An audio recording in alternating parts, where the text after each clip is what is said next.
De Unión Noticiosa, y a esta hora le damos la bienvenida a la ingeniera Glenda García, consultora legal y analista en temas políticos. Hoy nos une la consulta popular que recién pasó y vamos a conversar un poquito, más bien nos va a ilustrar un poquito de la situación que se vivió y que pues en este caso estas preguntas ya están aprobadas, según tengo entendido, de las que ella nos quiere hablar, que es la pregunta A.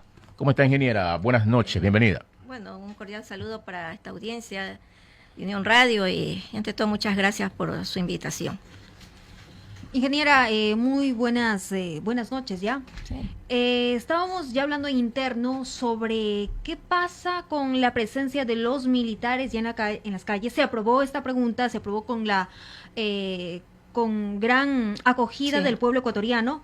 Las personas están cansadas de tanta inseguridad, pero usted me mencionaba que no estaba de acuerdo con esta aprobación, con que los militares resguarden más tiempo las calles. ¿Por qué? Primeramente, hay varios factores. Uno, que desde cuando entran a las filas dentro de las Fuerzas Armadas, se forman con una psicología para defender la frontera y ellos se manejan bajo objetivos. Correcto. La psicología es de ellos diferente. El Policía Nacional está formado con otra forma, es más de tipo social, trabaja con la comunidad, es el amigo a veces del barrio que tiene que trabajar con todos los problemas sociales. Entonces, están en dos funciones muy diferentes y por ahí es un punto. Segundo, que el marco constitucional mismo, sí hubo una enmienda en el 2015 que sí le permitía apoyos solamente en caso de sección que se requiere. ¿Qué estamos viviendo actualmente? Sí, estado de excepción, toque de queda. Exacto. Y ahora el estado de conflicto armado interno. Pero ahora el alcance que se le ha dado, porque tienen que reformar hasta la enmienda, que eso fue en la época del gobierno de Correa. Entonces, porque él también hizo reformas, pero esta reforma de ahora, este referéndum va más allá, porque bueno, el tiempo ha pasado y ahora tenemos un problemas de crimen organizado, delincuencia organizada, las cosas, pues la violencia ha cobrado más fuerza, pero el punto es que en políticas de criminalidad, a pesar desde el año 98 que el país se contaminó de pandillas, no se preocupó los gobiernos de turno, todos. Ninguno le dio la atención sabiendo que en esa época había un 67% de adolescentes. Ya mire, ya era el volumen alto de la población. Ha pasado el tiempo y esos muchachos de aquella época, pues hoy son los líderes de que ahora ya tampoco son ya mismos carteles, son los mismos, sino que ya tienen 40 años, 42 años, algunos de ellos. Entonces, yo recuerdo de eso, pero no se preocupó, a pesar que la policía sí mandó a capacitar algunos miembros, tenían formación, pero no se preocupó. Entonces, hoy las personas, pues no, al ir a las urnas ante esta consulta de referéndum realmente que se hizo en esta pregunta, porque esta pregunta es de reforma constitucional. Es delicada. Todo lo que implique cambiar el marco constitucional hay que pensarlo dos veces, porque eso es como una cancha donde nos protegemos, los derechos y libertades, soberanía. Entonces, al darse un cambio en esto, y tiene que ver con el tema de las Fuerzas Armadas, para mí a lo menos, que yo sí supe lo que en el año 70 al 80 se esperaba volver a la democracia, y vivimos la dictadura militar. Tal vez la juventud no lo conoce, muchos tal vez no recuerdan, pero esa dictadura militar muchos la deseaban por los abusos que se dieron en algunos momentos. Entonces, si las leyes estuvieran amoldadas, en este caso, por una población joven que está violenta frente a crisis económica, una educación pésima, problemas de hogares disfuncionales, que el chico tiene que ver cómo lleva el pan de cada día a la casa, injusticia. Entonces hay una suma de factores exógenos, sociales, políticos, económicos, que el gobierno debe sentarse a trabajar de una manera estructural. Correcto, pero pongámonos en el panorama, estamos tocando más la parte de la juventud. ¿Qué pasa con la juventud? No tanto qué pasa con los militares en las calles, sino qué pasa con la juventud. Hace no muchos días tuvimos el caso en donde un adolescente de 14 años mató a sangre fría a una persona que estaba laborando. Claro. Mató a sangre fría. Entonces, ¿cómo vamos a darle permisividad a los jóvenes que ya son delincuentes? Que con esos jóvenes, lamentablemente, ya no se puede trabajar. Lamentablemente. Sino trabajar de pronto desde otra manera, que los militares sigan resguardando las calles, pero trabajar de otra manera con los jóvenes que aún tienen esperanzas de salvarse. ¿Cómo podría ser? ¿No cree que esa sería la mejor opción? O sea, yo creo, bueno, ya están las decisiones tomadas, pero lo que sí pienso que, por un lado, una vez que pase a la Asamblea Nacional hay que estar alerta la ciudadanía de que esas normas realmente vayan con sus límites donde debe de ser, pues, ¿no? Para que no vayan a haber excesos y se protejan justamente los derechos fundamentales, los derechos humanos, pues, ¿no?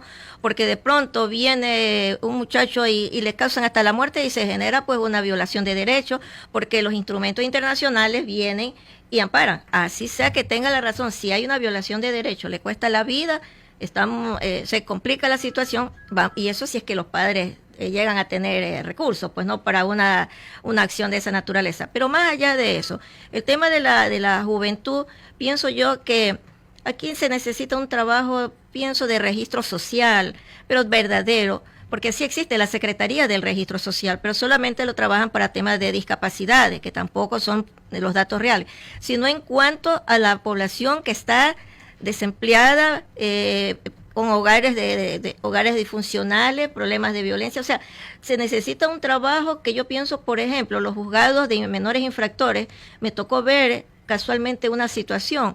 La mamá lo retaba, la mamá no era la mala, era la situación del chico, pero había una persona que me pareció que tenía mucho ánimo por hacer algo por ese joven, por lo que están tratando con menores infractores.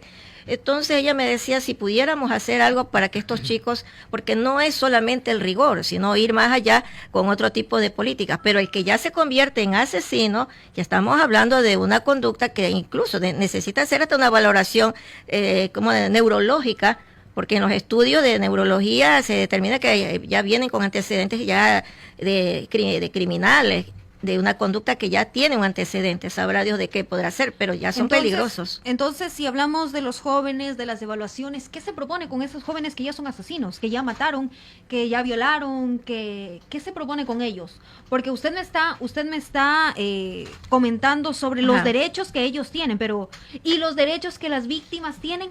Esa pregunta usted me trajo a la memoria lo que yo viví, porque yo perdí un hijo por las pandillas, y esa pregunta se la hice a un profesor cuando me estaba dando clase de derechos humanos, y justamente yo recién ahí vine entero, que yo tenía pues la indignación, la impotencia, pero cuando ya me empecé a profundizar en el estudio del derecho, me di cuenta que ellos también eran víctimas, o sea, siendo victimarios también eran otras víctimas, pero la situación de ese tiempo al de ahora es más grave, porque la situación de violencia, el tipo de armas sofisticadas, y no solo eso, sino que en ciertos sectores del país, hablando por decir la provincia del Guaya, tenemos que, por decir, el Cerro Las Cabras, hay una especie de formación de sicarios desde 12 años, y a esto se presenta la situación que la Declaración Universal de los Derechos Humanos protege a los menores, no se puede, o sea, son inimputables. Como protege a los delincuentes, como protege a los asesinos, es que realmente estamos hablando... Ya nos alejamos realmente del tema que es por qué los militares deben o no estar en las calles, a estar hablando de los jóvenes, de los adolescentes. Los derechos humanos, lamentablemente tenemos que decirlo, protege a los delincuentes, a los asesinos, a los violadores, pero a las personas que realmente... Pero ahí hay una cosa, o sea, alguien metió ese cliché en la cabeza a la gente, y no es así, porque cuando uno dice el derecho el principio de la Constitución es ser humano, o sea, todos son seres vivos. Pero el problema, ¿sabe dónde es? El problema es que cuando se aplicó ese derecho humano, y le cuento que en la misma Corte Interamericana de Derechos Humanos, desde allá vienen los dictámenes prácticamente aprobando el aborto, aprobando la eutanasia, aprobando una serie de cosas, y lo toman como modelo.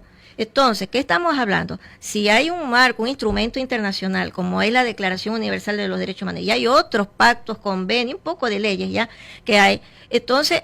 El problema es que nosotros no habíamos llegado a esa magnitud y hoy por hoy nos obligamos a revisar. ¿Por qué? Porque los derechos humanos no deben estar en manos de la ONU, debe estar fuera. ¿Por qué? Porque se contamina de los intereses políticos. Ok, bueno. En todo caso, el tema que nos trae acá esta entrevista es hablar sobre la presencia de los militares. Así es. Usted dice que no está de acuerdo porque ya lo he vivido. Sin embargo, esta ley ya está aprobada. Así es. Entonces, ¿qué usted propondría para que no se vaya más allá los abusos, en este caso de posibles abusos de los militares? Bueno, hay algo que se rescata entre los anexos, porque ellos están indicando aquí en el anexo darle la preparación, porque ahora los han incluido a los reservistas, ¿no? Y hablan pues de darle preparación, capacitación en derechos humanos. Entonces, ¿cuál es el punto? Que como ellos no están formados dentro de esa, como la policía, aunque también la policía comete exceso, ni siquiera los derechos se lo leen cuando los cogen presos. Entonces, pero los delincuentes tampoco respetan los derechos de los policías. Sí, pero el problema es que nosotros vivimos dentro de un ordenamiento jurídico, y ese ordenamiento jurídico en la Asamblea Nacional, que es donde a veces las leyes depende cómo las hagan, pues no es el problema. Entonces nos enmarca dentro de límites de ese ordenamiento jurídico. Y por ejemplo, ahorita las Fuerzas Armadas, al tener ya este campo abierto, porque es apoyo complementario, dice, a la Policía Nacional, pero ya no va a necesitar lo que el freno que tenían era el estado de excepción, que solamente con estado de excepción podían salir, pero ahora tienen más espacio, se podría decir, por los delitos, ya sean crimen organizado, delincuencia organizada y por los demás delitos que han señalado. Pero lo importante es que en la Asamblea, porque una vez que ya esté con todo ya declarada las votaciones, todos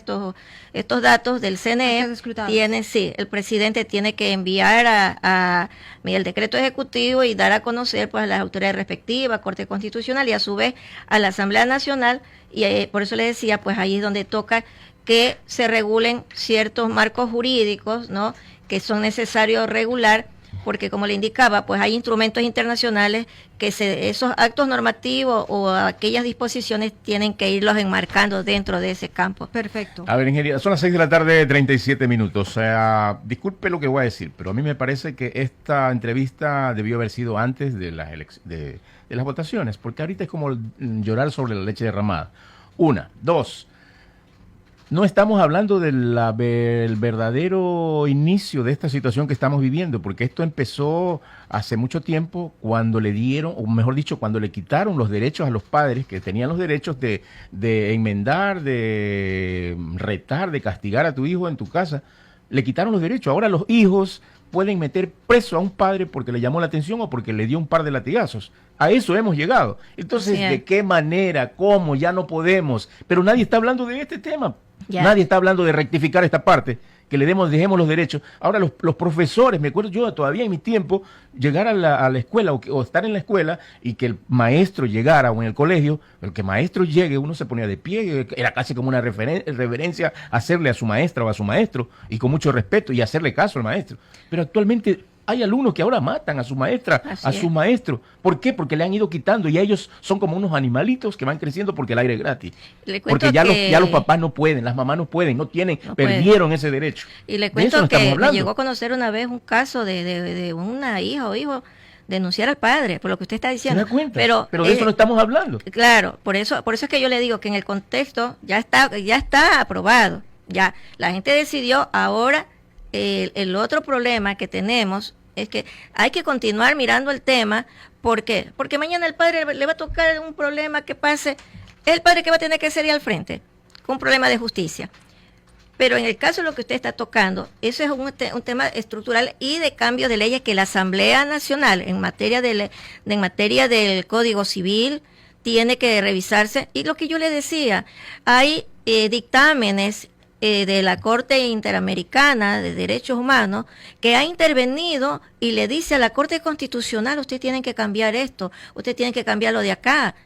Entonces yo, por eso es mi criterio de todo lo que vengo revisando en tema de derechos humanos y todo este gran sistema de Naciones Unidas. Lo único que hicieron fue, en el tiempo, de a poco, fueron prácticamente afectando la familia, el núcleo familiar. Y ese núcleo familiar es el que realmente en este momento, como Ecuador, digo yo, independientemente de las políticas internacionales, tenemos que empezar a ver y decir: alto. En Ecuador tenemos que frenar de alguna manera, pero ahí implica algo. Van los diplomáticos a firmar en el extranjero y usted ni sabe qué es lo que han ido a firmar.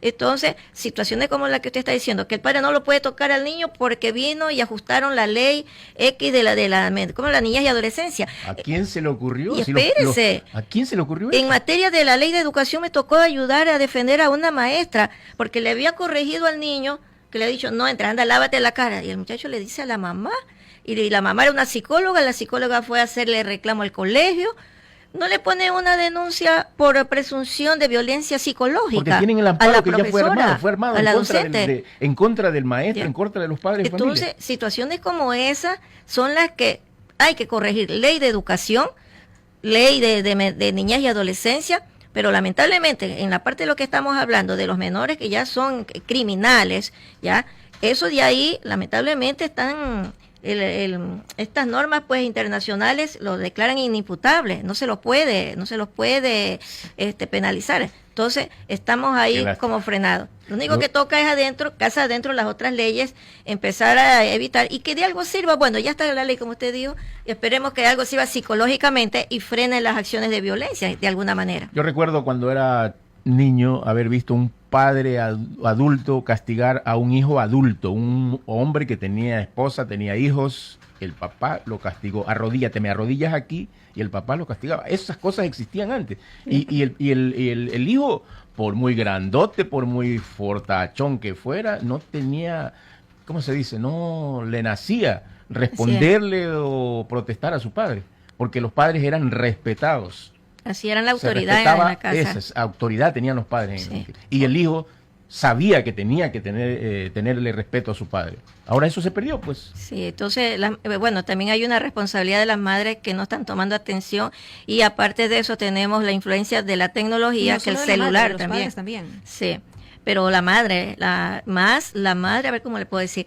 Yo en los años que vengo viendo las cosas he visto mujeres, discúlpeme, las admiro porque el rigor de ellas, y no tienen formaciones académicas, pero tienen un rigor, una disciplina, sin que pierdan el amor, pero la disciplina es admirable y eso ya es el rol de madre, digo yo, que está inmerso en la persona y creo que hasta el mismo Dios les da las ayuda de esa manera. Porque yo, por ejemplo, soy hija de 8 hermanos y mi madre quedó viuda a muy temprana edad y yo le digo a veces, ¿cómo es que ha podido educar? Porque la etapa de adolescencia, hijos ya jóvenes y hijos menores. Que se rebeldizan. Y exacto, entonces Tenía que son tener etapas carácter durísimas. una madre para Ya. criar a 7, 8 hijos. Y parece mentira que esos son los valores que se forman hasta hombres, porque pensará 2 veces para ser un delincuente. Exactamente. ¿Ya? Porque Lo esos que ahora valores no van de existe. niño. Lo que ya no Exacto. existe. Lamentablemente se nos acabó el tiempo, son las 6 de Ya. la tarde, 43 minutos. Hemos conversado con la ingeniera Glenda García, consultora legal y analista en temas políticos. Hoy estuvimos hablando un poquito de lo que ya prácticamente se aprobó, se dijo, se hizo y que pues no está de acuerdo, como muchos no estamos de acuerdo en muchas situaciones que lamentablemente no nos quedan más que comentar. Las 6 de la tarde, 47 minutos. Muchas gracias, ingeniera. Muchas gracias, licenciado. Un gusto. Vamos a hacer una pausa pequeñita, enseguida continuamos informando aquí en Unión Radio 580 AM, la cadena de la Unión.